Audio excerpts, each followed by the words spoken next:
OK, ben, Voilà. merveilleux. En fait, ben, moi, je souhaite au nom du collectif te dire bienvenue et te remercier d'avoir accepté de faire cette communication dont on parle depuis longtemps. Il y a 2 ans, j'ai fait un podcast avec toi que j'ai pas encore eu le temps de diffuser. Oui, oui, J'ai je me eu peur, demandais où il était. j'ai eu peur de l'avoir perdu dans le vol d'ordi, mais j'avais un backup que j'ai retrouvé la Ouais. semaine passée. Donc, puis ça porte sur cette thématique-là qui, à mon avis, est vraiment fondamentale, en fait, sur les liens entre des dimensions cognitives, sociales et émotionnelles dans l'apprentissage, entre autres l'argumentation, mais toute la question de l'émotion dans la réflexion, l'argumentation, qui est peut-être un non-pensé ou une zone d'ombre dans les théories sur l'argumentation, la pensée critique, ces choses-là, ce qui fait que je crois que ta contribution va être particulièrement intéressante à ce niveau-là. Ça met le doigt sur un élément fondamental, comme je disais, qu'on a tendance à oublier, peut-être un peu moins dans le courant des éthiques du care, où on est revenu un peu plus sur cet aspect-là de la dimension socio-émotive. Mais dans la perspective que toi, tu adoptes, je considère que c'est fondamental et novateur. Donc, je suis content que tu sois là, évidemment. Et puis, les personnes qui souhaitent en savoir plus sur Claire Polo, elle est maître de conférence à l'Université Lyon 2, qui est dans une des plus belles villes en France, en fait, où on mange très bien. Dans les bouchons lyonnais, c'est vraiment délicieux, si jamais vous avez l'occasion. Je le recommande à toutes et à tous. Et puis, tu es aussi associé à différents laboratoires, puis tu es membre chercheuse associée au collectif. Et on est très content que tu sois associé au collectif. Et tu prépares un ouvrage sur la philo profane qui va paraître quand je vais décider de me mettre à travailler, mais bientôt, où il y a des textes vraiment super intéressants sur justement la profanation de la philosophie profane, dont des analyses très poussées que Claire a faites à partir d'entretiens et développer un cadre d'analyse aussi qui est très novateur au regard de la philo profane et de la profanation de la philosophie. Voilà, je m'arrête là-dessus, Claire. J'espère que je n'ai pas trop dit d'ânerie. Je te cède la parole maintenant. On est tout oui. Merci Mathieu. Donc, cette présentation, je l'ai intitulée Dialoguer ensemble dans l'émotion. Il s'agit de prendre en compte la nature triple, donc socio-cognitivo-émotionnelle, de l'apprentissage collaboratif dans l'analyse des interactions éducatives. Donc, initialement, c'est une réflexion, c'est quelque chose qui a été présenté en anglais en 2021 à la conférence EARLY, European Association for Research on Learning and Instruction. Et donc, c'est pour ça qu'il y a aussi c'était un symposium spécifiquement sur les méthodes d'analyse des interactions éducatives et des dialogues éducatifs. Et donc, le propos, notre propos, donc on avait travaillé là-dessus avec ma collègue Christine Lunt, qui est à Lyon également. Notre propos, c'était d'insister sur le fait d'essayer de prendre en compte, à chaque fois qu'on considère un extrait de dialogue éducatif, pour comprendre vraiment ce qui se passe, le fait que c'était cognitif, bien sûr, mais pas seulement cognitif, c'était à chaque fois une activité proprement sociale et affective. Et donc, on essayait de faire des propositions là-dessus. Depuis, vous imaginez, là, on est en 2024, il y a des choses qui ont évolué. Donc, si vous voulez, c'est une version améliorée, retravaillée depuis, et qui correspond aussi au tout début d'un travail que je veux faire pour mon HDR. Je ne sais pas si tout le monde est familier avec ça, mais en France, pour avoir le droit d'encadrer des thèses de doctorat, même une fois qu'on est chercheur titulaire, il faut passer cette fameuse habilitation à diriger des recherches. Et donc, c'est un des points que je voudrais mentionner. Il y a une partie qui est de synthèse sur les travaux antérieurs, mais aussi vers une proposition, un cadrage un peu plus général. Donc, oui, je parle de l'apprentissage collaboratif. Pourquoi l'apprentissage collaboratif? Parce que là, je m'intéresse en particulier à ce qu'on appelle l'apprentissage collaboratif basé sur l'argumentation. Donc moi, j'ai plutôt une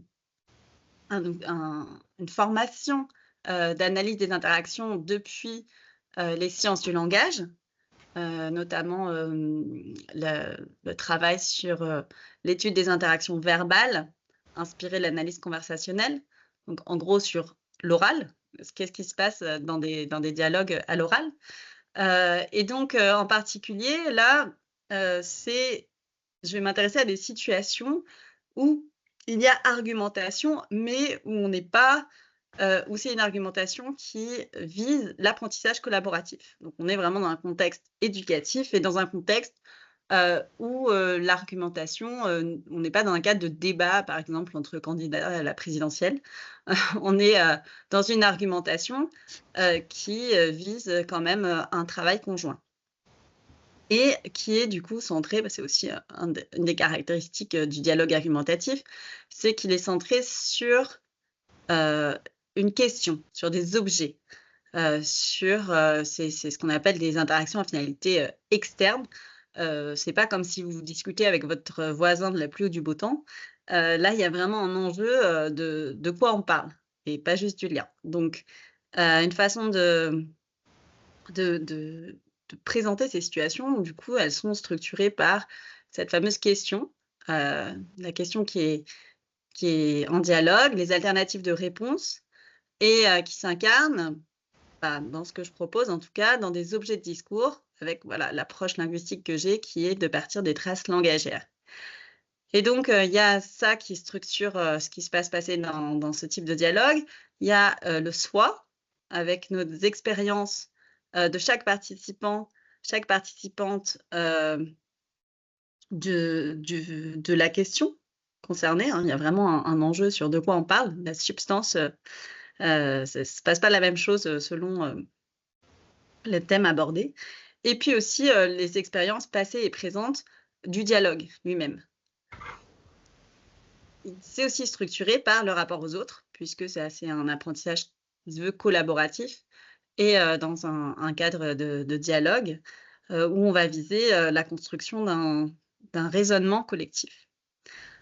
Et donc ça suppose du coup les interactions avec les autres participants et participantes, mais ça intègre aussi, c'est aussi structuré par l'autrui dans un sens plus large, à savoir différents groupes sociaux de différentes échelles qui vont apparaître comme plus ou moins pertinents par rapport à la question posée et par rapport auxquels les participants, les participantes peuvent s'identifier à des moments du débat.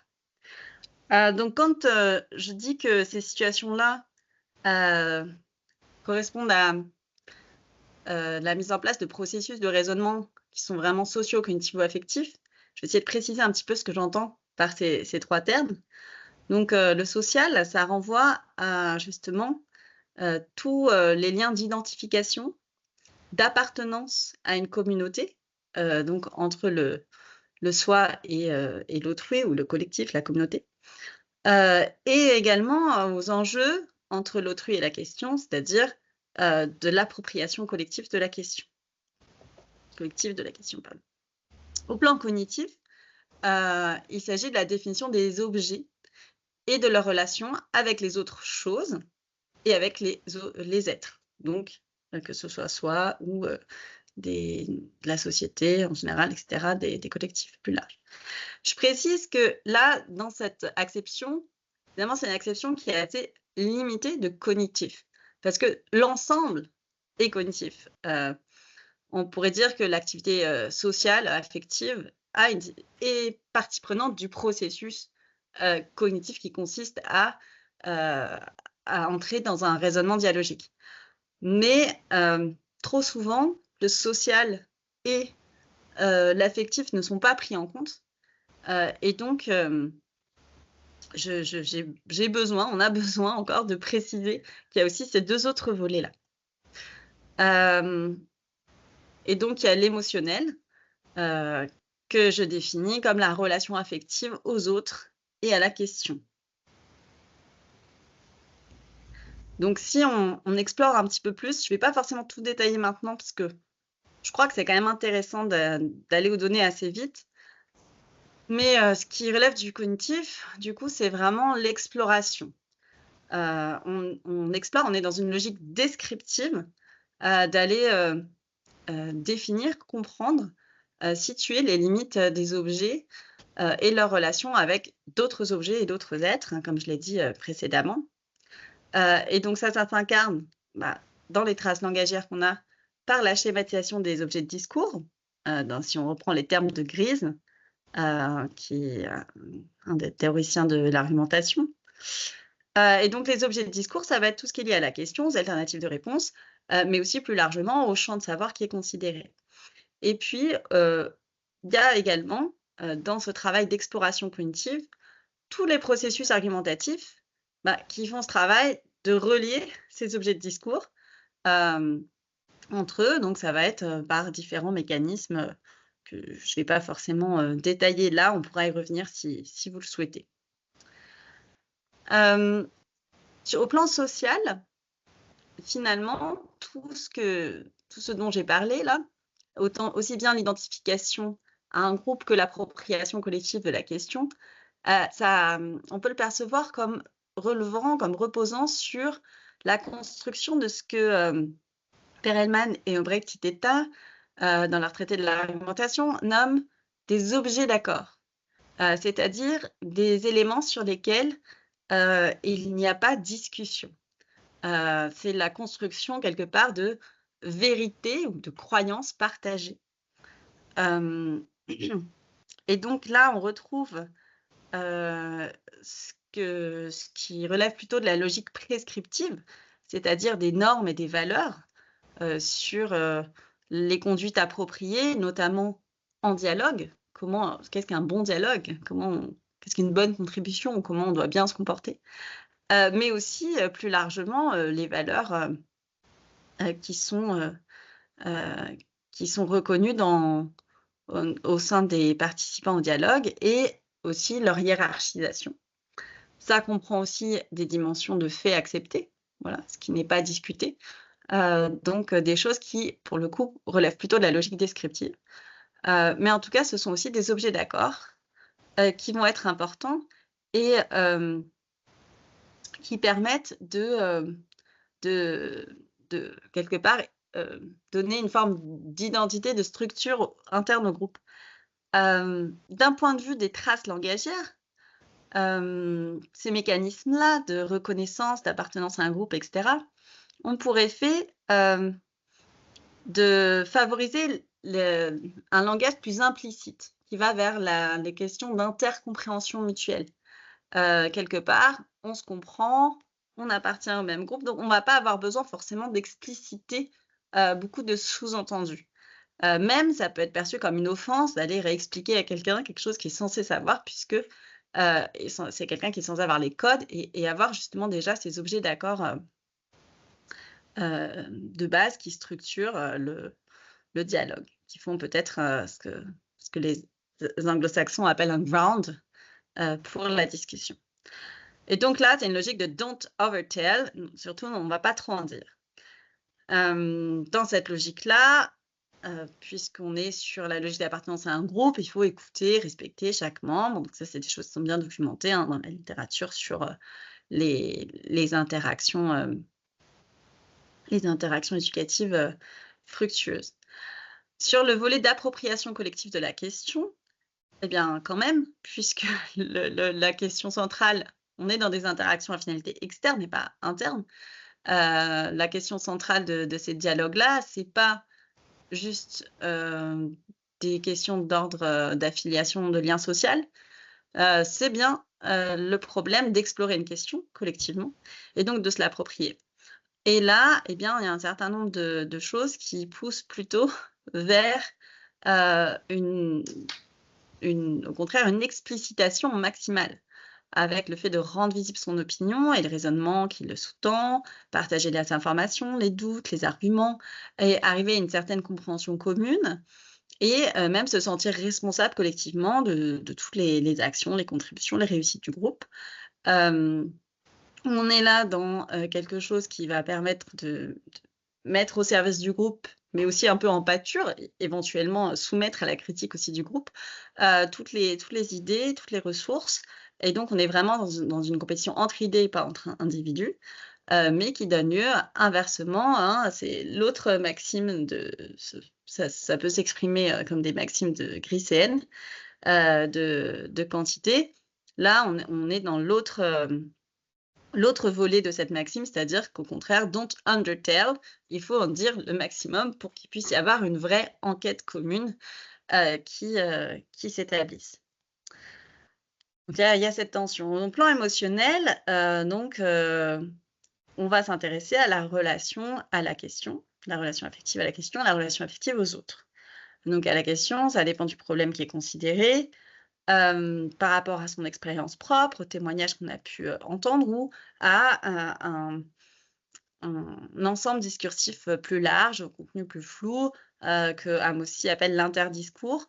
En tout cas, l'ensemble des propos, des idées auxquelles on est familiarisé à propos du sujet abordé. Ça, c'est en général par rapport à la question. Et puis plus spécifiquement, quand cette question elle est abordée dans un cadre éducatif, se pose la question par rapport à une tâche de comment on se sent plus ou moins compétent pour traiter la tâche, donc des choses qui sont liées au sentiment d'efficacité personnelle et aussi aux routines scolaires et au rapport qu'on a aux routines scolaires. La relation affective qui est en jeu là, elle joue aussi pas seulement par rapport à la question, mais par rapport aux autres aussi bien l'enseignant, animateur, animatrice que le collectif de travail qui peut être de différents groupes, avec également ces enjeux non pas seulement identitaires, mais aussi de sentiment de compétence, sentiment d'efficacité du groupe, et de comprendre quel est le type de discours qui est pertinent d'un point de vue social dans un groupe donné. C'est pas si évident, par exemple, quand on est avec des pairs en train de discuter sans contrôle d'un adulte, de savoir est-ce qu'on est sur un registre juste de conversation familière ou est-ce qu'on peut s'autoriser à être vraiment dans l'argumentation. Qu'est-ce qui est pertinent, qu'est-ce qui relève de l'offense, est-ce qu'on peut dire qu'on n'est pas d'accord, sur quoi, etc., etc. Donc j'attire l'attention sur le fait que de tout ça se dégage quelque chose que je nomme la logique affective. On peut appeler emotional framing ou cadrage émotionnel, où en fait, par rapport à la question, on va construire une certaine tonalité émotionnelle sur certains objets de discours, et notamment certaines alternatives de réponse qui vont de ce fait apparaître comme plus ou moins évidemment, enfin pas évidemment, mais affectivement souhaitables. Donc ça passe notamment par des formes d'alliances argumentatives qui sont relativement ad hoc, où quand on étudie du coup les propos des différentes personnes, on va voir que les gens construisent dans leur discours une position émotionnelle, un cadrage émotionnel du problème qui va être cohérent, qui va plutôt finalement plaider en faveur de telle ou telle alternative. Et donc c'est indissociablement affectif et cognitif, argumentatif. Voilà, ça j'ai oublié de traduire cette dimension, mais évidemment, par rapport aux autres, il y a aussi tous les aspects des communautés sociales qui sont pertinentes pour l'identité d'une personne à un moment donné par rapport à cette question-là dans le contexte donné. Voilà, donc si on reprend un petit peu ces les trois logiques que j'ai mentionnées aussi dans ce qui précède, il y a la logique descriptive qui porte plutôt sur ce qui est, la logique affective, ce qui agrée, ce qui est plus ou moins agréable en fait, la logique prescriptive, ce qui doit être. OK? Et donc ces logiques, elles se déploient à partir de ressources argumentatives différentes. Donc la première des savoirs et des croyances, la seconde des affects et des émotions et la troisième des normes et des valeurs. Et tout ça sont des matériaux qui sont utilisés ensemble, conjointement, pour créer des arguments en faveur ou à l'encontre d'une conclusion argumentative. Donc prendre tout ça en compte, ça suppose de dépasser une vieille dichotomie entre émotion et raison, qui quand même perdure. Parce que même si aujourd'hui dans, beaucoup de recherches en éducation, il y a une espèce de consensus sur le fait que oui, bien sûr, il faut aussi prendre en compte le social, l'affectif, voilà, à la fois donc dans les études, en éducation, à la fois dans les études d'argumentation, voilà, beaucoup de gens seraient d'accord, j'ai envie de dire, en théorie. Mais en fait, les études souvent se concentrent sur des aspects socio-cognitifs, heu, ou socio-affectifs, ou seulement sur l'un des 3, hein, évidemment. Mais rarement appréhendent les 3 vraiment ensemble et surtout, c'est un peu le gap là entre le cognitif et affectif qui est rarement, mis ensemble alors que, ça participe pleinement de, ce que j'ai appelé la logique affective, par exemple, que je viens de vous présenter et donc notre propos, enfin mon propos là, c'est de dire que, pour dépasser cette dichotomie, heu, dans la façon d'appréhender, les tout ce qui est raisonnement dialogique, il faut, avoir une attention au niveau méthodologique à 3 choses.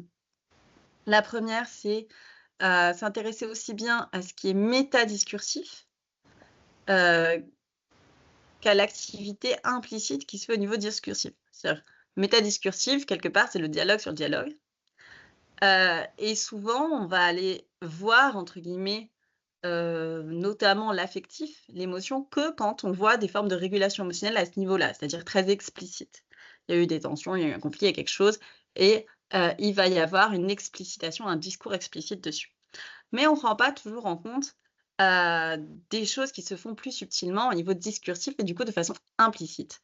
Or, bah, comme je l'ai présenté au-dessus, tous les dans une bonne partie des enjeux, qui relèvent du social dans ces interactions, et bien, poussent quelque part à ce qu'il y ait, un certain nombre de choses qui restent implicites et donc c'est dommage de passer à côté. Alors comment on fait pour, les appréhender? Hem, eh bien je pense notamment que le fait d'aborder alors c'est déjà mon troisième point, il faudrait que j'inverse mes points en fait.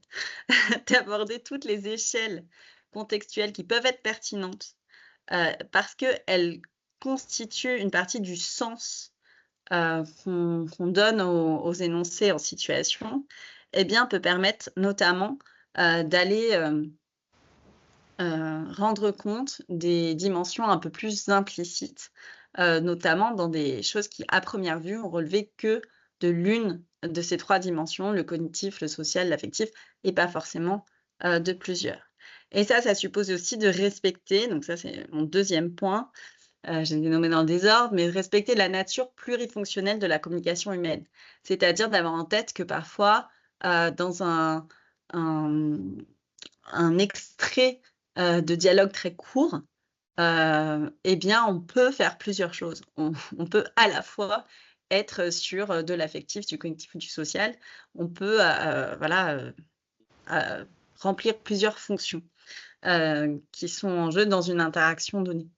Et ça, c'est quelque chose qui est parfois, pas possible quand on travaille notamment dans des cadres méthodologiques où on a des grilles de codage avec des codes mutuellement exclusifs, comme c'est souvent le cas dans certaines approches, d'analyse du discours. Bon, là, je précise tout ce que je viens de dire. Je vais peut-être pas aller trop dans le détail, simplement sur, l'aspect, prise en compte de ce qui se joue au niveau discursif. Hem, j'ai dit que notamment c'était des enjeux de prévention, de pardon, pas de prévention, de régulation de l'activité, du raisonnement dialogique et donc en particulier, de régulation des émotions. Souvent, comme j'ai pu le dire, on va s'intéresser à ce qui se passe après qu'il y a eu des tensions, assez visibles, voire carrément des conflits, dans quelque chose qui relève plutôt de la régulation, réactive face à un épisode problématique. Hem, Or, s'intéresser à l'implicite, ça permet aussi de mettre en évidence, une autre dimension de la régulation émotionnelle qui a lieu, du coup, à l'échelle discursive et un petit peu tout le temps, en fait, dès le début du dialogue, de façon préventive. Ce serait, la façon dont on crée un climat, de travail qui permet qui est une exploration cognitive fructueuse. Comment on crée ce climat affectif et comment on le maintient aussi au cours de l'interaction et aussi avec cette idée que cette régulation préventive, finalement, ça offre au groupe des ressources que le groupe construit lui-même, enfin des habitudes, certaines routines ou certains éléments de fonctionnement, des règles qui vont lui permettre de mieux surmonter peut-être aussi des tensions, s'il y a des tensions qui risqueraient de mettre en jeu le travail et qui demanderaient par la suite une régulation réactive. Donc l'idée, c'est que les deux sont en lien. Bon, j'ai déjà pas mal parlé de la question de la plurifonctionnalité de la communication humaine.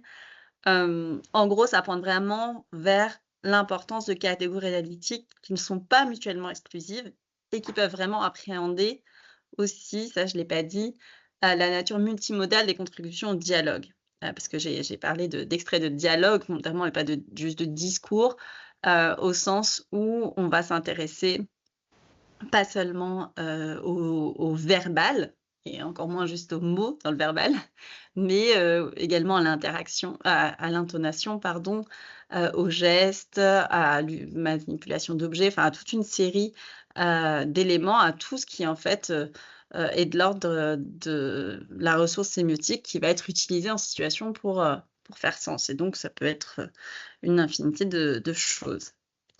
Et donc sur la question d'aborder toutes les échelles contextuelles qui constituent le sens en situation, là je suis vraiment dans une approche de linguistique, où je me focalise sur les productions langagères, mais langagères au sens large, comme je viens de le dire, donc qui intègrent toutes les formes de langage et pas que le langage verbal.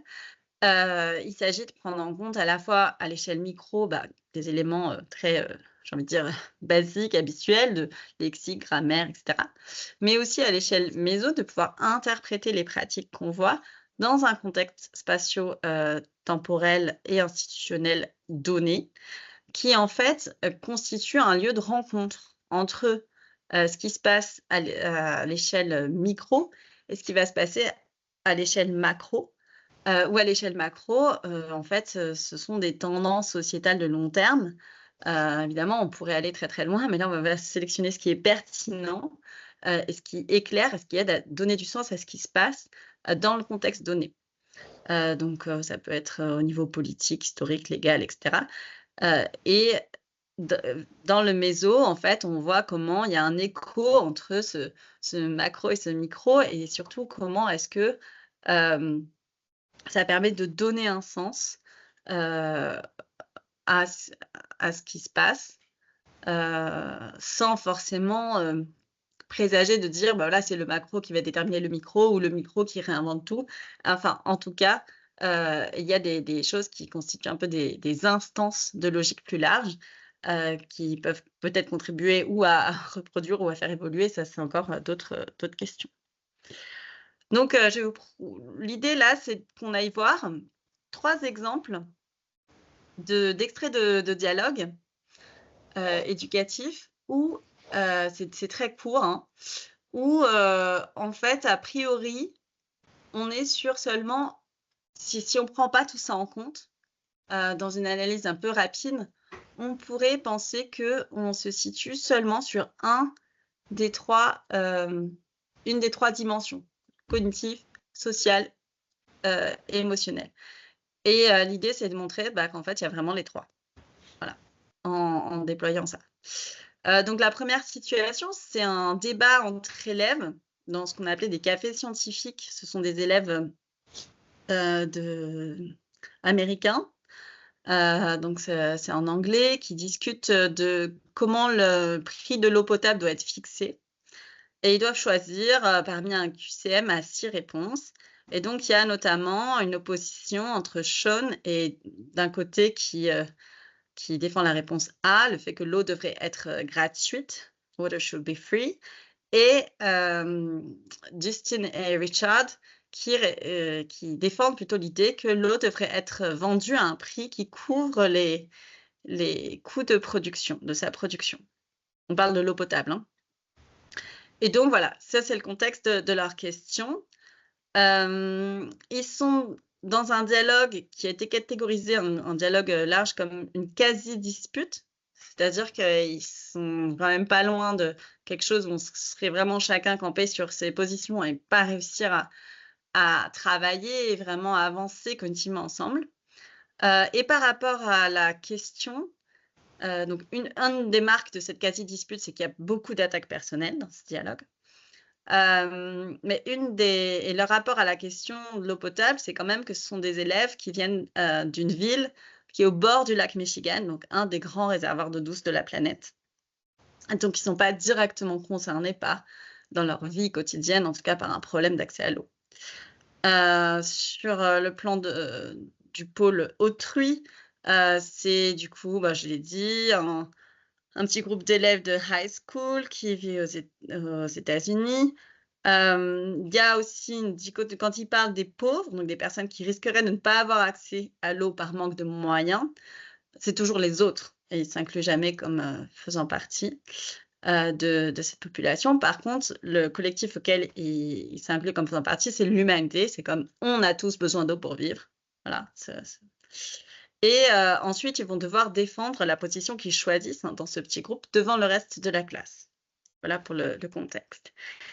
Et donc là, je vais si j'arrive, je vais essayer de sortir de là pour vous montrer un petit extrait vidéo. Quelle heure est-il? Oula, il est déjà tard. Je ne vais pas faire ça en fait. Je vous montrerai que la vidéo sur le truc philo. Ça vous intéressera peut-être plus. On pourra revenir si vous voulez. Là, vous voyez toujours mon truc, c'est ça? Je le remets en Oui, mais on diaporama. n'est plus, on n'est plus en diaporama, mais on le Voilà. voit encore, ouais. Et donc, à un moment, il y a Sean qui dit à Dustin, "You're definitely being selfish." Donc ça, si on a juste cette transition-là, "You're definitely being selfish", ça renvoie à cette idée que t'es juste, t'es vraiment égoïste. On pourrait le prendre comme quelque chose qui est seulement de l'ordre du social. Pourquoi? Parce que du coup, c'est une attaque personnelle, on peut dire. Ça caractérise l'autre comme ayant une identité qui est déviante, une forme de rappel à l'ordre, déviante parce qu'il dévie par rapport à une norme qui serait de dire il faut penser au bien commun, il faut penser à l'ensemble. Mais cette norme, à quelque part, dans ce contexte-là, ça devient aussi une norme argumentative. C'est-à-dire qu'un bon argument, c'est un argument qui a cette prétention à l'universalité et qui ne va pas juste être intéressant pour toi. Donc là, on est aussi quand même sur le cognitif. Au-delà de la logique prescriptive, il y a la logique descriptive qui est en jeu, puisqu'on va catégoriser l'argument comme n'étant pas conforme à ça. Et évidemment, il y a de l'affectif, on est sur de l'attaque personnelle, où on parle directement de la personne qui est en face, donc il y a une proximité affective très, très forte et puis on commet une offense. Voilà, donc on a vraiment ces 3 dimensions. Autre exemple, on est sur l'utilisation d'un forum Moodle pour la rédaction d'un dossier étudiant. Donc là, sur la situation sociale, c'est un petit groupe d'étudiants de master en sciences de l'éducation qui ont qui ont en commun des expériences professionnelles antérieures dans le domaine du soin. Qui sont en train de découvrir le travail de recherche. Et ils doivent faire un dossier pour valider leur cours de formation pour adultes.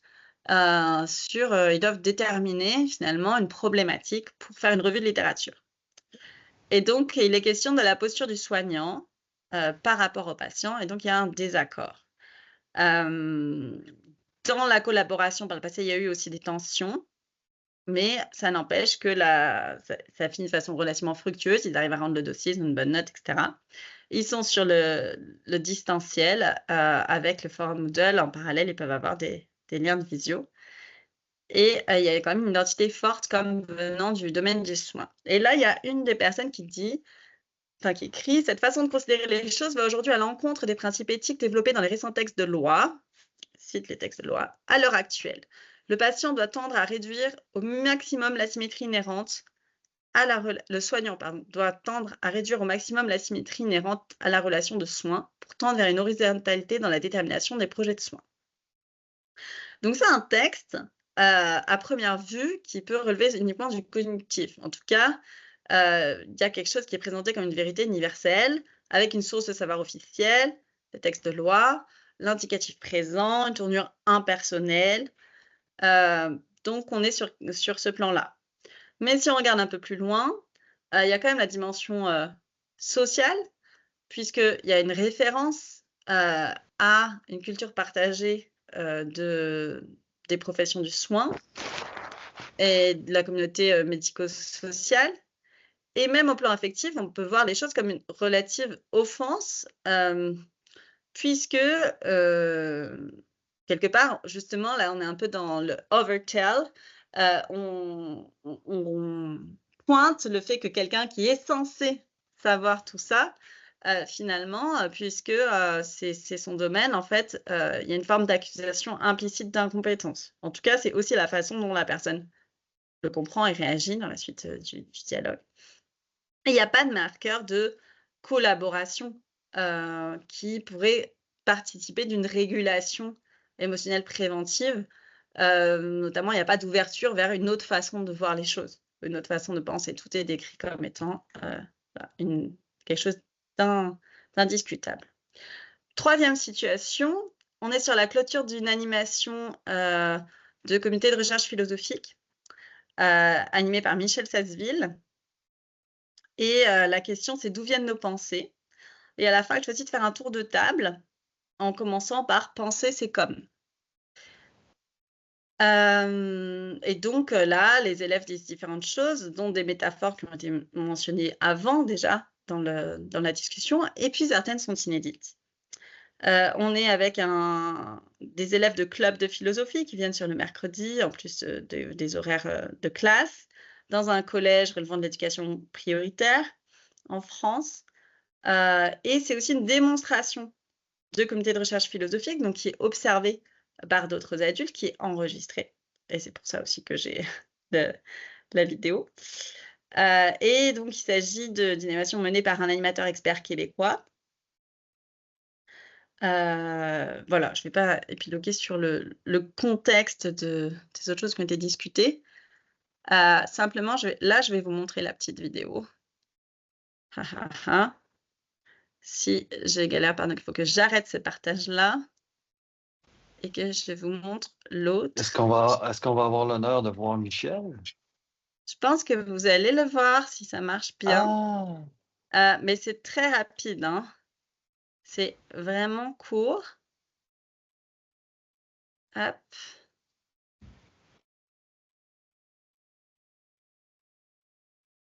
Il faut que ça se lance sans trop galérer. Et il dit, je vous dis ce qu'il dit avant que vous le voyez. « J'ai l'impression d'avoir la tête dans une voie lactée en ce moment. » Et il rigole, avec plein de planètes. Alors, pourquoi ça s'ouvre pas? Ah si, ça y est, c'est là. Je vais essayer de partager du coup cette fenêtre-là. Je suis désolée, mon ordi est un petit peu lent.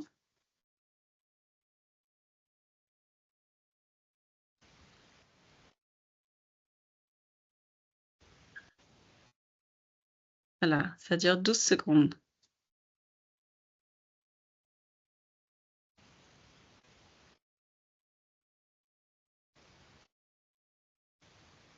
Voilà.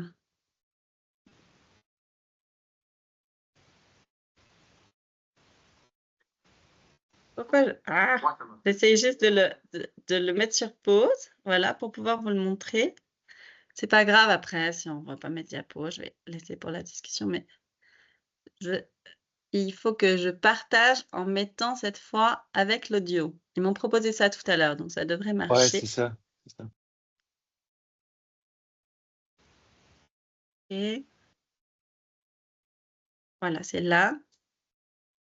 Je vais mettre inclure le son.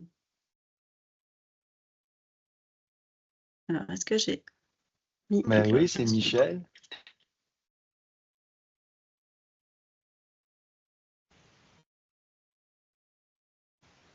OK. Vous avez vu? Entendu à peu On a près? vu, mais on n'a pas entendu. Ah! Bon, vous voulez que je vous repasse? Ou Sinon, on sinon avance peut-être vu le temps? Ouais. Je comme tu bon, n'as pas, comme t'as pas d'écouteurs, est-ce que tu as des écouteurs? Je sais pas. Si tu ouvres non, mais tu je pense augmentes que le volume de ton ordi, ça devrait rentrer par ton micro, puis nous parvenir, mais c'est pas, ça peut être un moyen bon, j'essaierai détourné de d'y vous le arriver, remettre mais après si vous voulez. Je vais juste vous présenter un petit peu ma façon d'analyser ça. C'est mon OK, avant-dernière diapo, alors rassurez-vous. c'est bon, ça va. Hem, du coup, à première vue, on pourrait dire que c'est quelque chose qui est purement affectif. Heu, il dit voilà, il parle de son impression à la première personne, donc du point de vue même du lexique. Il s'agit d'un lexique, émotionnel, avoir la tête dans quelque chose. Il y a du paraverbal, il rigole, il a une intonation, particulière. On voit pas forcément il fait pas en tout cas explicitement d'interprétation cognitive ou sociale de ce qu'il dit.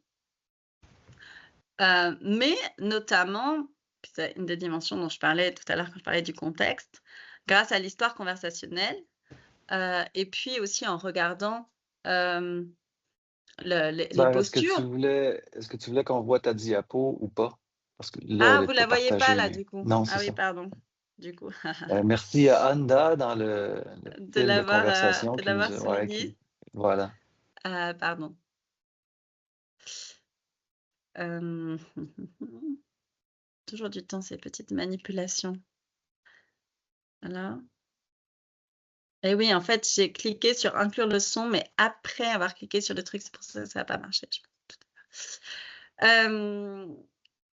Donc voilà, il y a toute la dimension d'histoire conversationnelle, où en fait, il regarde une certaine personne, en fait, il regarde à ce moment-là, la personne qui avant a mentionné dans le tour de parole, heu, pour la première fois, cette analogie avec la Voie lactée. Et donc c'est une forme de reconnaissance, presque de propriété intellectuelle. Voilà, on se tourne vers la personne qui a eu cette idée, on lui reconnaît cette idée, la paternité de cette idée. Heu et en même temps, c'est, un élève qui bégaye un petit peu, qui a du mal et du coup, il y a aussi une dimension peut-être d'inclusion, par rapport à ça. Et au plan cognitif, alors j'avais d'autres extraits en fait un peu antérieurs à lui que j'aurais voulu vous montrer sur toute cette histoire de contexte, notamment un autre extrait. Bon, la consigne du tour de parole, ça, c'était pas très important, mais l'extrait où il réagissait justement à cette première évocation de la Voie lactée, hem, il avait déjà, signalé assez fortement dans ses réactions, comme quelque chose de nouveau. Voilà, en s'interrompant, en faisant: «Oh» tout ça et donc là, le fait on est vraiment sur la clôture finale, de la séance et le fait d'en reparler finalement, ça souligne la nouveauté, l'aspect disruptif de cette métaphore et ça a aussi comme objectif au plan cognitif de guider l'attention du groupe, une forme de geste professionnel, hein, de saisie d'une certaine façon peut-être de pointer la saisie du kéros. Et il adopte un comportement relativement modèle pour apprendre à philosopher, voilà, à reconnaître aux autres, leurs idées, réagir, s'en souvenir. Hem, donc il y a toutes ces dimensions-là. En conclusion, bon, je crois que j'ai beaucoup parlé, je ne vais pas en dire beaucoup plus. Ces petits exemples, ça montre qu'il y a vraiment ces 3 dimensions, sociale, cognitive, affective, qui sont là et que ces principes méthodologiques permettent de rendre compte des dimensions qui parfois sont un peu plus implicites, quand on travaille à l'analyse de dialogue, qui vise un raisonnement, collectif. Je voilà, je laisse, j'étais là, il y a pas beaucoup de temps, je voudrais vous écouter maintenant. Pas de souci, Claire, on a commencé quelques minutes en retard aussi. Merci beaucoup pour ta présentation, très appréciée.